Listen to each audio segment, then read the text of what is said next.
Hi, welcome back to our channel. இன்னைக்கு மொத்தம் 3 உண்மை சம்பவங்களோட தாங்க வந்திருக்கேன். இந்த 3 உண்மை சம்பவங்களுமே கைகருப்பால நடந்த சம்பவங்கள் தான். இது 3மே சிறிய சம்பவங்கள் அப்படின்னு சொல்லக்கூடிய காரணத்தினால தான் 3 வீடியோஸும் சேர்த்து ஒரே வீடியோவா போட்டுடலாம் அப்படின்னு சொல்லிட்டு வந்திருக்கேன். இது போல உங்களுடைய வாழ்க்கையிலும் ஏதாவது அமானுஷ்யமான சம்பவங்கள் நடந்திருக்குது அப்படின்னா டிஸ்பிளேல மேல தெரியக்கூடிய என்னுடைய வாட்ஸ்அப் நம்பருக்கு ஒரு வாய்ஸ் மெசேஜ் சென்ட் பண்ணுங்க. நம்மளுடைய சேனல்ல நானே போஸ்ட் பண்றேன். என்னுடைய வாட்ஸ்அப் நம்பர் மேலையும் கொடுத்திருக்கேன், ஸ்கிரீன்லயும் கொடுத்திருக்கேன், டிஸ்கிரிப்ஷன்லயும் கொடுத்திருக்காங்க. ஏதாவது சந்தேகங்கள் அப்படின்னா இல்ல ஏதாவது தெரிஞ்சுக்கணும் அப்படின்னாலும் என்ன வாட்ஸ்அப்ல தொடர்பு கொண்டு கேட்டு தெரிஞ்சுக்கோங்க. இப்ப நம்ம வீடியோக்குள்ள போலாம்.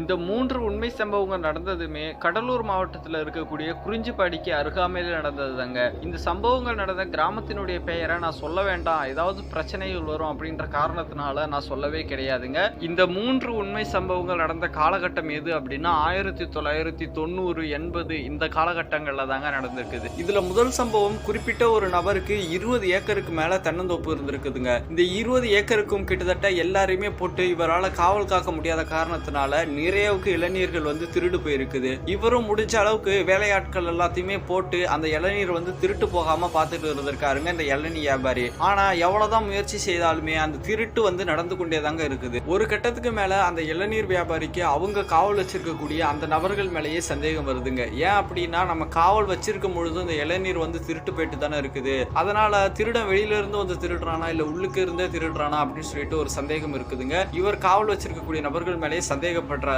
ஆனா அந்த சந்தேகத்தை இவர் வெளியில வந்து காட்டிட்டோம் அப்படின்னா நம்ம ஒருத்தனை சந்தேகப்பட்டா எல்லாரும் மேலேயும் வந்து சந்தேகப்படுற மாதிரி இருக்கும், அது வந்து தவறா போயிடும் அப்படின்னு சொல்லிட்டு இந்த எண்ணங்கள் எல்லாம் ஒரு மனசுக்குள்ளே வச்சுட்டு யோசிச்சுட்டு இருக்காருங்க. இவரை போலவே நிறைய இளநீர் தோப்புகளை வச்சிருக்கக்கூடிய இவருடைய நண்பர்கிட்ட இந்த பிரச்சனைகள் எல்லாம் சொல்றாருங்க. என்னதான் நம்ம காவல் ஆளுங்க போட்டு அதை வந்து பாத்துக்கிட்டாலுமே இளநீர் வந்து திருடு போயிட்டே இருக்குது, இதனால நிறைய நஷ்டம் வருதுடா அப்படின்னு சொல்லிட்டு அவருடைய நண்பர்கிட்ட சொல்லிட்டு வந்திருக்காருங்க. அப்பதாங்க அவருடைய நண்பர் ஒரு சில விஷயங்களை சொல்றாரு. அதாவது அந்த காலகட்டத்துல எல்லாமே ஒரு நம்பிக்கை இருந்ததுங்க. இந்த இளநீர் தோப்பு இது போல கொள்ளைகள் இது போல இடங்களுக்கு எல்லாமே வேலையாட்களை காவல் வைக்கிறத விட ஏதாவது துஷ்ட சக்திகள் அப்படி இல்லைன்னா காவல் தெய்வங்கள் இது போல தெய்வங்களை அந்த இடத்துல பிரதிஷ்டை பண்ணி விட்டுருவாங்க. அந்த குடும்பத்தை தவிர மற்ற ஆட்கள் யாரு வந்து எடுத்துட்டு போனாலுமே அதற்கான சரியான தண்டனையில அந்த தெய்வங்களோ துஷ்ட சக்திகளோ அந்த நபருக்கு வந்து கொடுக்குங்க. இதுதான் அந்த காலத்துல இருந்தக்கூடிய வழிபாடு நம்பிக்கை. இந்த வழிபாடு நம்பிக்கை எல்லாத்தையுமே இவருடைய நண்பர்கிட்டையும் சொல்றாருங்க. அதுவும் இல்லாம நானே என்னுடைய இளநீர் தோப்புல இது போலதான் வந்து காவலுக்கு வந்து தெய்வங்கள் வந்து பிரதிஷ்டை பண்ணியிருக்கேன்,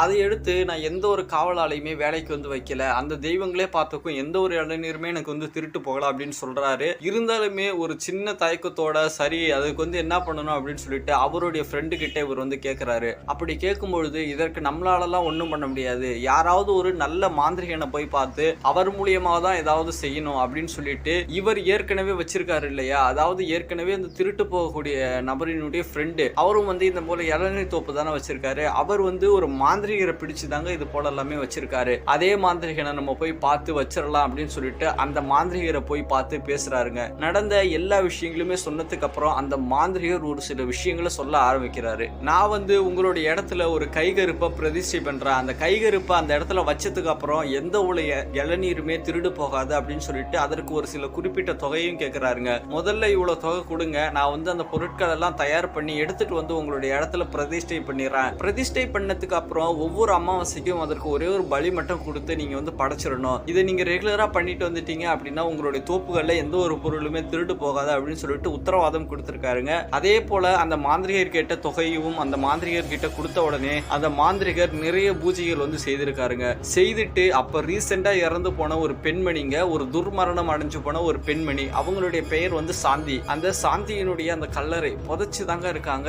அந்த கல்லறையில போயிட்டு என்ன போல விஷயங்கள்லாம் செய்யணுமோ செய்து அந்த ஆத்மாவை வந்து ஒரு குடுவையில அடைச்சு எடுத்துட்டு வந்திருக்காருங்க. குடுவையில அடைச்சு எடுத்துட்டு வந்து இந்த தென்னந்தோப்பினுடைய மத்திய பகுதிகளில் ஒரு சிறிய அளவிலான குழியை தோண்டி அந்த குழிக்குள்ள அந்த களையத்தை வச்சு மேல வந்து மண் போட்டு மூடி அதற்கு மேல ஒரு கல்லை வச்சு பிரதிஷ்டை பண்ணி விட்டுட்டாருங்க. இதுதான் வந்து கைகருப்பு. இதற்கு வந்து மாதம் ஒரு முறை பலி கொடுத்து அந்த ரத்தத்தை மட்டும் அவங்களுக்கு வந்து படைச்சிட்டு வாங்க, இளநீர் திருடு வந்து போகாது, அப்படியே வந்து திருடினாலும் எவன் திருடுனா அப்படின்னு சொல்லிட்டு உங்களுக்கு தெரிஞ்சிரும் அப்படின்னு சொல்லி அந்த மாந்திரிகை சொல்லிட்டு அந்த இடத்துல இருந்து கிளம்பிடுறாரு. முதல்ல கைகருப்புனா என்னன்னு சொல்லி தெரிஞ்சுக்கோங்க. கைகருப்புனா ஒண்ணுமே கிடையாதுங்க, துர்மரணம் அடைஞ்சு போறாங்க பாத்தீங்களா, அதாவது ஒரு தற்கொலை விபத்து அது போல துர்மரணம் அடைஞ்சு போகக்கூடிய ஒரு சில ஆத்மாக்கள் மட்டும் துர்ஆத்மாக்களாக ரொம்ப உக்கிரமான ஆத்மாக்களாக இருக்குங்க. அவங்களுடைய ஆத்மாக்கள் பேர் தான் கைகருப்பு. அந்த ஆத்மாக்களை பிடிச்சு நமக்கு தகுந்தது போல அவங்கள மாத்திக்கிறது. அதாவது உங்களுக்கு புரியும்படி சொல்லணும் அப்படின்னா அந்த ஆத்மாவை பிடிச்சு நம்மளுக்கு பிடிச்சது போல ஆல்ட்ரேஷன் பண்ணிக்கிறதுங்க. இதுதான் கைகருப்பு. நம்ம கிட்ட காளி வசியமை, வேதாளம் வசியமை, குட்டிச்சாத்தான் வசியமை எல்லாமே கிடைக்குங்க. இது போல துர்தேவதைகளுடைய அனைத்து விதமான வசியமைகளும் கிடைக்கும். உங்களுக்கு வேணும் அப்படின்னா நம்ம தொடர்பு கொண்டு வாங்கிக்கோங்க. இந்த கைகருப்பை பிரதிஷ்டை பண்ணதை அந்த இளநீர் தோட்ட முதலாளி யாருக்கிட்டையுமே சொல்லலைங்க. ஏன் அப்படின்னா அந்த திருடன் உள்ள இருக்கானா வெளியில இருக்கானா அப்படின்னு சொல்லி தெரிஞ்சுக்கிற கூடிய காரணத்தினால அவங்களுடைய வேலையாட்கள் பழையபடி இரவு நேரத்துல காவல் காக்க ஆரம்பிக்கிறாருங்க. அதுல குறிப்பிட்டு ஒரு நபரினுடைய பெயர் சுப்புங்க. இந்த சுப்பு தான் அந்த இளநீர் எல்லாத்தையுமே திருடி எடுத்துட்டு போயிட்டு விற்பனை வந்து செய்துட்டு இருக்காரு. அது எப்படின்னு சொல்லிட்டு வீடியோல சொல்றேன், தொடர்ந்து பாருங்க. இந்த 20 ஏக்கர் தென்னந்தோப்புக்குமே குறிப்பிட்டு ஒரு 3 காவல்காரங்கள் மட்டும்தாங்க இருந்திருக்காங்க. ஆளுக்கு ஒரு திசை அது போலதான் போயிட்டு காவல் காத்துட்டு இருக்காங்க. இந்த சுப்பு இருக்கக்கூடிய திசைகள்ல இருந்து யாருமே வரமாட்டாங்க. ஒரு நபர் காவல் காக்கக்கூடிய திசையில இன்னொரு நபர் வரமாட்டாங்க. அப்படியே சுத்தி ரவுண்டிங்லேயே தான் இருப்பாங்க. இதை சாதகமா பயன்படுத்திக்கிட்ட சுப்பு அந்த தென்னந்தோப்பு முதலாளிக்கே தெரியாம நிறையவுக்கு இளநீர்களை திருடி எடுத்துட்டு போயிட்டு வெளியில விற்பனை செய்துட்டு தாங்க இருந்திருக்காரு. ஒரு நாள் நல்ல போதைங்க, ஃபுல் போதையில என்ன பண்ணிருக்காரு அப்படின்னா நைட்டு 12 மணிக்கு மேல குறிப்பிட்ட ஒரு சில தென்னை மரங்கள் இருக்குதுங்க. அதுலதான் காய்கள் வந்து அதிகமாக இருக்குது. அதுல பிச்சாதான் நம்ம வந்து காய் பிச்சிருக்கோம் அப்படின்னு சொல்லிட்டு தெரியாது அப்படின்றதுனால அந்த சுப்பு அந்த மரங்களை தேர்ந்தெடுத்து ஏறி பிக்க ஆரம்பிக்கிறாருங்க. முதல் ஒரு 2 மரத்துல ஏறி பிச்சிருக்காருங்க. அவருக்கு எந்த ஒரு சம்பவமே நடக்கல. அடுத்தபடியாக 3வது மரத்துல ஏறி இருக்காருங்க. 3வது மரத்துல ஏறிட்டு அவருடைய கைலி இருக்கு பாத்தீங்களா, அந்த கைலியில தாங்க தென்னங்காயெல்லாம் பிச்சு போட்டு கட்டி இருக்காரு. ஒரு 3 காய்கள் பிச்சதுக்கு அப்புறமேட்டுக்கு ஒரு குரல் ஒண்ணு கேக்குதுங்க. அது யாரு அப்படின்னா ஒரு பெண்மணியினுடைய குரலுங்க. அது என்ன சொல்லுது அப்படின்னா பிச்சது போதுண்டா கீழே இறங்க அப்படின்னு சொல்லியிருக்காருங்க. இந்த குரலை கேட்ட உடனே சுப்பு இது எதை நம்மளுக்கு வந்து மன பிரம்மை போல கேட்குது இருக்கு அப்படின்னு சொல்லிட்டு திரும்பவும் இளநீர்களை பிக்க ஆரம்பிக்கிறாருங்க. திரும்பவும் அந்த குரல் அதே தான் சொல்லுது, உனக்கு போதும் நான் சொன்னா புரியாதா, கீழே இறங்குடா கீழே இறங்குடா அப்படின்னு சொல்லிட்டு அந்த பெண்ணினுடைய குரல் மறுபடியும் கேட்க ஆரம்பிக்குதுங்க. அந்த குரல் கேட்க ஆரம்பிச்ச உடனே அவர் என்ன சொல்றாரு அப்படின்னா, இங்க பாரு என்னுடைய கையில கத்தி இருக்குது, எவ்வளா இருந்தாலும் வெட்டுவா அப்படின்னு சொல்லிட்டு அந்த தகாத வார்த்தைகள் எல்லாம் பேச ஆரம்பிக்கிறாருங்க. இந்த தகாத வார்த்தைகள் எல்லாம் பேச ஆரம்பிச்சுட்டு இன்னும் இளநீர்களை பிச்சு அவருடைய மடியில போட்டுக்கிட்டு கீழே இறங்க ஆரம்பிக்கிறாருங்க. உச்சி மரத்துல இருந்து நடு மரத்துக்கு வந்திருக்காரு. அந்த நடு மரத்துக்கு வந்ததுக்கு பிறகுதாங்க சுப்பினுடைய வாழ்க்கையில ஒரு பார்க்கவே முடியாத ஒரு உருவத்தை பார்த்திருக்காரு. அந்த நடு மரத்துல இறங்கிட்டு இருக்காரு இல்லையா, அந்த நடு மரத்துல இறங்கிட்டு இருக்கும் பொழுதே அவ்வளவு உயரத்துக்கு ஒரு பெண்மணியினுடைய முகத்தை தத்ரூபமா பார்த்திருக்காருங்க. இந்த உருவத்தை சுப்பு பார்த்த உடனே அவருடைய இதய துடிப்பே ஒரு நிமிஷம் நின்னு போச்சுங்க. இருந்தாலும் இவர் வந்து போதையில இருக்கக்கூடிய காரணத்தினால ஓரளவு தைரியத்தை வர வச்சுக்கிட்டு திரும்பவும் அந்த மரத்திலிருந்து கீழே இறங்கி வந்துடலாம் அப்படின்னு சொல்லிட்டு முடிவு பண்ணி கீழே இறங்க ஆரம்பிக்கிறாருங்க. கீழே இறங்க ஆரம்பிச்சுக்கிட்டு இருக்கும் பொழுதே அவருடைய வயிற்றுல யாரோ கையை பிடிச்சி அப்படியே கோதி பின்பக்கமா இழுத்து தள்ளுறது போலவே தள்ளி இருக்குதுங்க.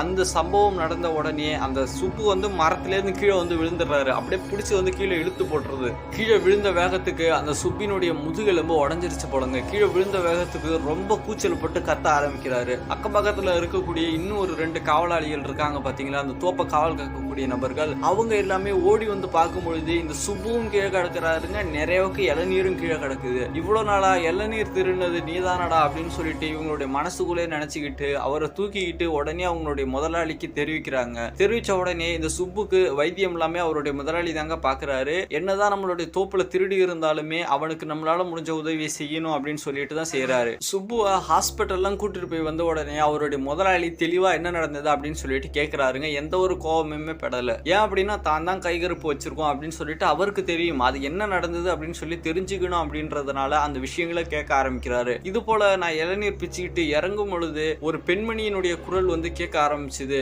நான் கொஞ்சம் இளநீர் பிச்ச உடனே போதும் இறங்குடா இறங்குடா அப்படின்னு சொல்லிட்டு 2 வார்த்தை வந்து கேட்டுது. நான் வந்து தகாத வார்த்தைகள்ல பேசினேன். பேசிட்டு கீழே இறங்கும் பொழுது ஒரு பெண்மணியினுடைய உருவத்தை பார்த்தேன். அந்த உருவத்தை பார்த்த உடனே எனக்கு ஒரு நிமிஷம் அப்படியே இதே துடிப்பே நின்று போயிடுச்சு. அதையும் மீறி கீழே இறங்கிடலாம் அப்படின்னு சொல்லிட்டு முயற்சி பண்ணி தான் இறங்கினேன். இறங்கும் பொழுது அந்த பெண்மணியினுடைய கை தான் என்னை பிடிச்சி கீழே இழுத்து தள்ளுச்சு. இதுதான் நடந்தது அப்படின்னு சொல்லிட்டு அந்த முதலாளி கிட்ட சுப்பு சொல்லியிருக்காருங்க. இந்த விஷயங்களை கேட்டுட்டு அந்த தென்னந்தோப்பினுடைய முதலாளி அப்படியே அந்த மாந்திரிகரை போய் பார்க்கறாருங்க. அந்த மாந்திரிகர்கிட்ட நடந்த எல்லா விஷயங்களையுமே சொல்றாரு. சொல்லிட்டு அவருக்கு கொடுக்க வேண்டிய மீதி தொகையும் கொடுக்குறாருங்க. அந்த மாந்திரிகர் என்ன சொல்றாரு அப்படின்னா, இதற்கு மேல உங்களுடைய குடும்பத்தை தவிர யாரும் தவறான திருட்டு புத்தியில திருடணும் அப்படின்னு சொல்லி முயற்சித்தா அவங்களுக்கு இதுதான் தண்டனை அப்படின்னு சொல்லிட்டு அனுப்பிடுறாருங்க. இதுல ஒரு சம்பவம் என்ன அப்படின்னா, அந்த சம்பவத்தால பாதிக்கப்பட்ட சுப்பு ஓரிரு மாதங்கள்லயே உயிரிழந்துட்டாரு. இதுல குறிப்பிடப்படக்கூடிய விஷயம் என்ன அப்படின்னா, அந்த குறிஞ்சிப்படிக்கு பக்கத்தால இன்னும் அந்த தென்னந்தோப்பு இருக்குதுங்க. அந்த மாந்திரிகர் பிரதிஷ்டை பண்ண அந்த கைகருப்பினுடைய ஆத்மா இன்னுமே அதே இடத்துல இருக்குதுங்க. இதுதான் உண்மை சம்பவம். இந்த சம்பவத்தை பத்தின உங்களுடைய கருத்துக்களை கீழே இருக்கக்கூடிய கமெண்ட் பாக்ஸ்ல மறக்காம கமெண்ட் பண்ணிட்டு போயிடுங்க. 3 உண்மை சம்பவங்கள் சொல்றேன் அப்படின்னு சொல்லியிருந்தேன். பேலன்ஸ் 2 ஸ்டோரியவும் அடுத்தடுத்த வீடியோக்களில் சொல்றேன். மறக்காம லைக் பண்ணி சப்ஸ்கிரைப் பண்ணுங்க.